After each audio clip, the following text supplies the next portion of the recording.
The Shark Deck.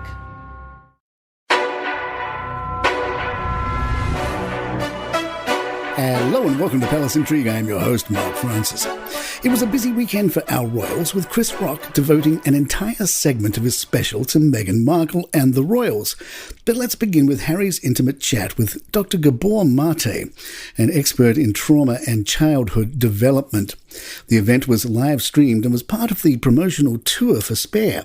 Harry said, "I certainly don't see myself as a victim, and I have never looked for sympathy in this for me. It's for my experiences that I've had throughout my childhood, throughout my life. Throughout my 38 years, albeit relatively short, I'm not looking forward to becoming 40, that's for sure." Harry discussed his use of drugs. As for cocaine, that didn't do anything for me. It was more of a social thing. It gave me a sense of belonging for sure. It also made me feel different to the way I was feeling, which is kind of the point. Marijuana is different. That actually did really help me. Harry also opened up about using psychedelics such as ayahuasca. It was the cleaning of the windscreen, cleaning of the windshield, the removal of life's filters, just as much as on Instagram, these layers of filters. It removed it all for me and brought me a sense of relaxation, release, comfort, a lightness that I managed to hold on to for a period of time. I started doing it recreationally and then started to realize how good it was for me. I would say it is one of the fundamental parts of my life that changed me and helped me deal with the traumas and pains of the past. Therapy led Harry to realize he and his family don't speak the same language. I realized that I'd learned a new language, and people that I was surrounded by once, they didn't speak the language, and so I actually felt more pushed aside. In a separate section, Dr. Mate said, "Whether you like it or not, I diagnosed you with ADD. It takes one to know one, so I share that diagnosis. Reading the book, I diagnose you with ADD.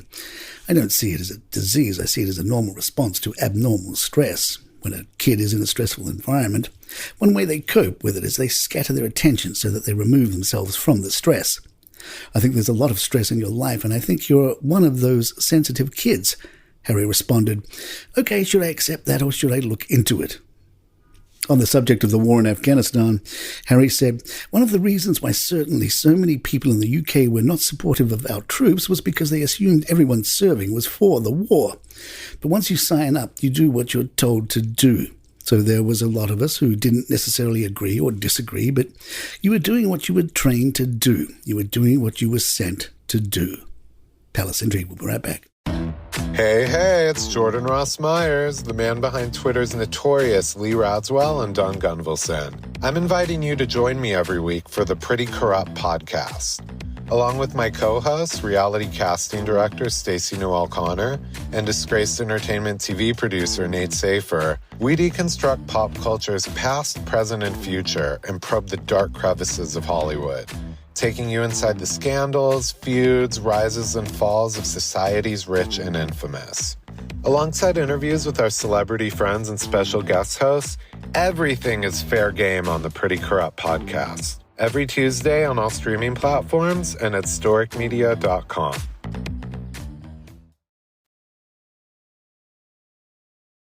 The other big story from the weekend was Chris Rock's live concert on Netflix, which featured a solid section about Meghan Markle and the royals. Rock joked that a lot of the drama hasn't really been about being a royal, but just being in-law stuff. Quoting Rock, "Like, who is this girl Meghan Markle? Seems like a nice lady, just complaining. Like, didn't she hit the light-skinned lottery?"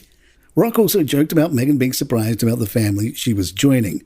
Paraphrasing Rock, "You didn't Google these mother effers? What the F is she talking about? She didn't know. It's the royal family. They're the original racists. They invented colonialism. They are the OGs of racism. They're the Sugar Hill gang of racism. Sometimes it's just in-law stuff because she's complaining. I'm like, what the F is she talking about?" Again, quoting Rock here, Chris joked, "That's not racist because even black people want to know how brown the baby is going to be.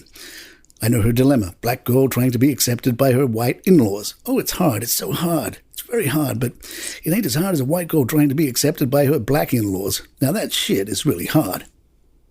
Various media outlets have asked the Sussexes if they have a reaction to Rock's jokes. At the time of this recording, they have no comment. And there you have it. If you'd like to email us, our address is thepalaceintrigue@gmail.com. Please follow us on iTunes, Spotify, Google Podcasts, and we're even now on YouTube, if that is your app of choice. I'm Mark Francis. My thanks to John McDermott. It's Palace Intrigue. Good times.